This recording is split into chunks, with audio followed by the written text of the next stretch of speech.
Beberapa hari lalu ada teman istri atau teman Umi datang di malam hari.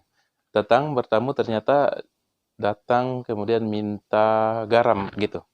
Nah, akhirnya Umi memberikan garam, kemudian memberikan juga sedikit ada sebagian ikan dan sayur dan lain sebagainya. Eh, Kemudian saya bertanya, kenapa datang cari garam malam-malam? Karena saya tahu saya di beberapa warung itu sulit mendapatkan garam atau takut menjual garam. Jadi ternyata kata dia, tadi dia udah minta di tetangga di depan dia, namun mereka nggak memberikan.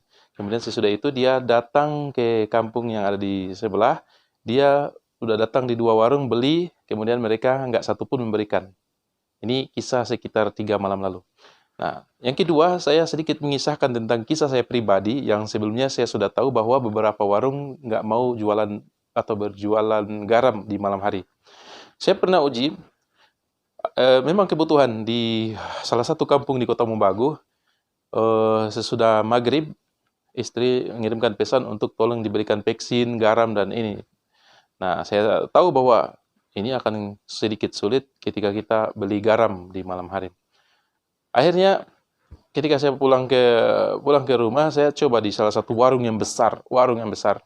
Kemudian saya menanyakan berapa barang diberikan dan saya bilang, ini garam ada nggak? Kata dia enggak. Kemudian langsung berpaling. Jadi intinya dia nggak memberikan garam, padahal saya yakin di toko segede itu pasti ada garam.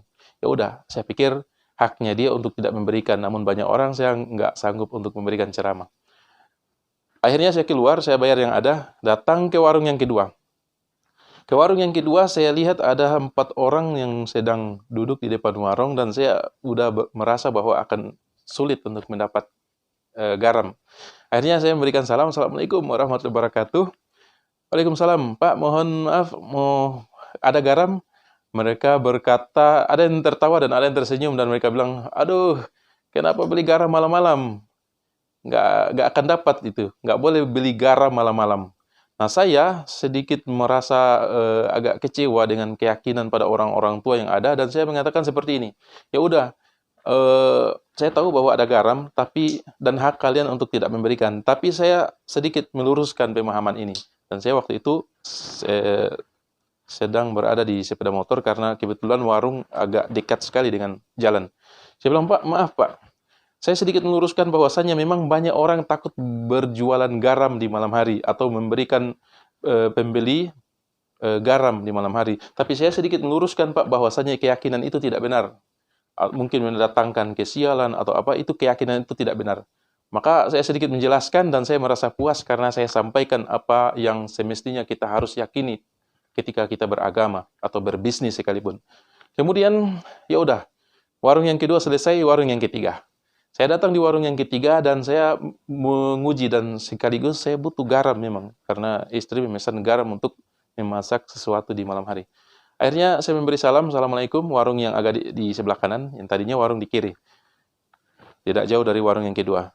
Assalamualaikum Pak, mohon maaf Pak, saya mau beli garam. Di warung ketiga ini bapaknya ketawa. Bapak yang menjual ini orang tua dan ketawa.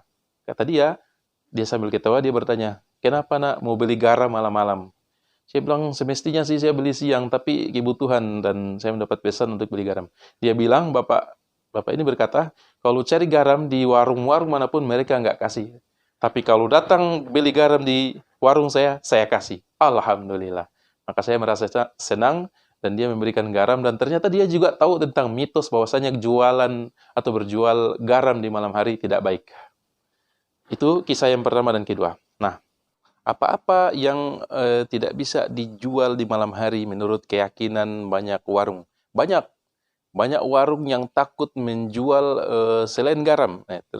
Garam, paku, cemiti atau peniti, jarum, minyak tanah, silet. Kurang lebih ada 6 macam yang dimana sebagian warung takut menjual barang itu di malam hari. Baik, sekarang apa hukumnya? Hukumnya haram. Haram artinya berdosa. Berdosa jika ada orang berkeyakinan seperti itu. Dan berdosa jika ada orang berbuat seperti itu. Siapa yang berdosa? Si penjual. Kenapa? Karena dia takut jika menjual barang tadi akan membuat warungnya jadi rugi. Dan ini syirik namanya. Syirik. berdosa dilarang di dalam Al-Qur'an dan di hadis Rasulullah SAW. Haram berdosa meyakini seperti itu. Apa ayatnya? Di antaranya surat An-Nisa ayat 78. Allah Subhanahu wa taala berfirman, "Wa in tusibhum hasanatu yaqulu hadhihi min indillah." Ini di dalam ayat Allah berfirman, orang-orang Quraisy jika mereka diberikan kebaikan atau datang kebaikan kepada mereka, mereka mengatakan ini dari Allah. Itu enggak masalah, itu benar. Wa in tusibhum sayyi'atu yaqulu hadhihi min indik. Dan jika mereka ditimpa musibah dan keburukan dan bencana, mereka mengatakan ini karena engkau Muhammad. Ini gara-gara engkau Muhammad. Coba lihat. Orang kafir Quraisy meyakini bahwasanya jika keburukan datang gara-gara Muhammad. Ini salah dan ini keliru. Kemudian ayat lain surat Al-A'raf 171 Allah berfirman. Ini di zaman Nabi Musa ini. Orang-orang Yahudi meyakini bahwa keburukan itu kalau datang gara-gara Musa dan teman-temannya. Dan dimuat dalam Al-Qur'an Allah berfirman, "Fa idza ja'atuhumul hasanatu qalu lana hadhihi." Jika mereka diberikan kebaikan, maka mereka mengatakan ini karena kami. Wa in tusibhum sayyi'atu yatayyaru bi Musa wa man ma'ah. Dan jika mereka ditimpa musibah dan keburukan dan bencana, mereka mengatakan ini gara-gara Musa dan teman-temannya.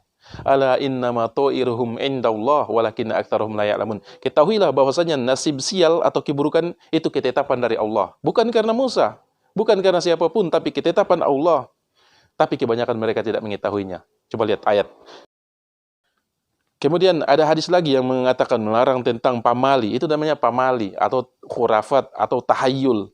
Nah, itu meyakini bahwa sesuatu mendatangkan kesialan. Itu pamali atau tahayul atau khurafat. Itu nggak boleh. Nah, hadis yang menyebutkan, hadis riwayat Abu Daud dan Ibnu Majah kata Rasulullah SAW, at-tiyaratu syirkun, at-tiyaratu syirkun, at-tiyaratu syirkun. 3 kali Rasulullah ulangi. Meyakini kesialan terhadap sesuatu dikarenakan sesuatu adalah syirik. Meyakini kesialan dikarenakan sesuatu itu syirik. 3 kali Rasulullah ulangi. Bayangkan. Ingat bahwasanya sesuatu baik dan buruk itu ketetapan dari Allah. Bukan karena garam, bukan karena paku, bukan karena cemiti atau peniti, bukan karena menjual minyak tanah di malam hari, bukan karena menjual garam, paku, dan lain sebagainya. Ini nggak boleh. Silet lagi. Banyak warung yang seperti itu, takut menjual barang-barang tadi di malam hari karena meyakini bahwa sial atau warungnya akan hancur, warungnya akan binasa, warungnya akan bangkrut.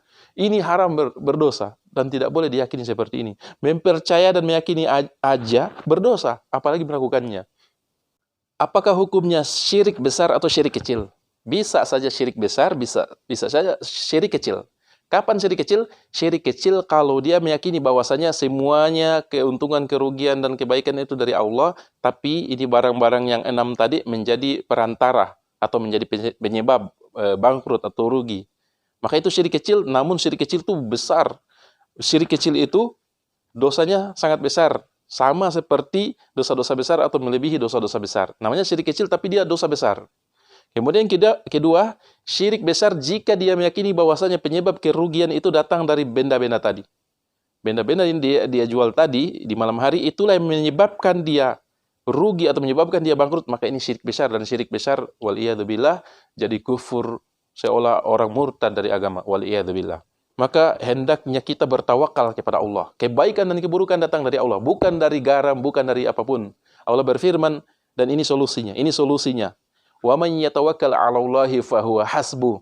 Barang siapa yang bertawakal kepada Allah, maka Allah akan mencukupi keperluannya. Siapa yang bertawakal kepada Allah, maka Allah akan memberikan kecukupan atau mencukupkan keperluannya. Jadi jangan takut kepada apapun, jangan takut kepada garam, silet, paku, minyak tanah, cemeti, peniti. Jangan, karena kebaikan dan keburukan semuanya ketetapan dari Allah. Allah tidak letakkan pada benda-benda tadi. Jadi cukup kita bersandar dan bertawakal kepada Allah. Apapun yang kita yakini ini bahaya atau mendatangkan keburukan, kita sandarkan kepada Allah, maka Allah akan mencukupkan atau memberikan kecukupan keperluan kita. Surah At-Tolaq ayat 3. Semoga kita akan kembali warung-warung yang ada yang sempat mengalami seperti hendaknya kita kembali kepada Allah, bahwasanya kebaikan dan keburukan semuanya dari Allah dan bukan dari barang-barang yang kita jual. Dan semoga Allah Subhanahu wa taala berikan kita kemudahan dalam memahami ilmu agama yang luas ini. Barakallahu fikum. Assalamualaikum warahmatullahi wabarakatuh.